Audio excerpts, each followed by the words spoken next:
17 বছর যাবত আমরা স্বৈরাচারের বন্দুকের নলের বিরুদ্ধে, খুনের বিরুদ্ধে, ক্রসফায়ারের মধ্যে পড়েও আমরা আন্দোলন সংগ্রাম চালিয়ে গিয়েছিলাম। আমরা কিন্তু কোনোদিনও মৃত্যুকে উপেক্ষা করে, আমরা হামলা মামলা নির্যাতন উপেক্ষা করে আমরা রাজপথে ছিলাম। কারণ আমরা কার সৈনিক? আমরা শহীদ রাষ্ট্রপতি জিয়াউর রহমানের আদর্শের সৈনিক এবং দেশনায়ক তারেক রহমানের সৈনিক। আমাদের নেতা জনাব তারেক রহমান, আমরা বিগত কিছুদিন ধরে দেখতেছি আমাদের নেতা তারেক রহমানকে নিয়ে বিভিন্ন প্রকার অপপ্রচার, বিভিন্ন প্রকার কটূক্তি চালানো হচ্ছে। বিএনপি ভদ্র মানুষের দল বলে আমরা এখনো কিছু বলছি না, কিন্তু রূপগঞ্জ উপজেলা যুবদল হুঁশিয়ারি দিয়ে বলতে চাই, আপনাদের এখন যা বলেছেন এখানেই শেষ।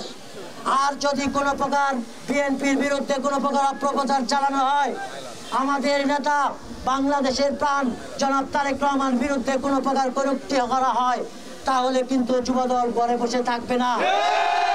যারা এ ধরনের অপপ্রচার চালাবে, কটূক্তি করার সাহস দেখাবে, দুঃসাহস দেখাবে, তাদের যুবদল তাদের কঠোর হস্তে দমন করবে। আপনারা জানেন বিএনপি বাংলাদেশের মানুষের প্রাণের দল।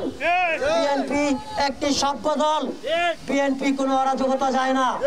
আমরা সুষ্ঠু স্বাধীনভাবে যে গণতন্ত্র আমরা অর্জন করতে চলেছি, সেই গণতন্ত্র নিয়ে দেশের মানুষকে নিয়ে একটি গণতান্ত্রিক বাংলাদেশ আমরা গড়তে চাই।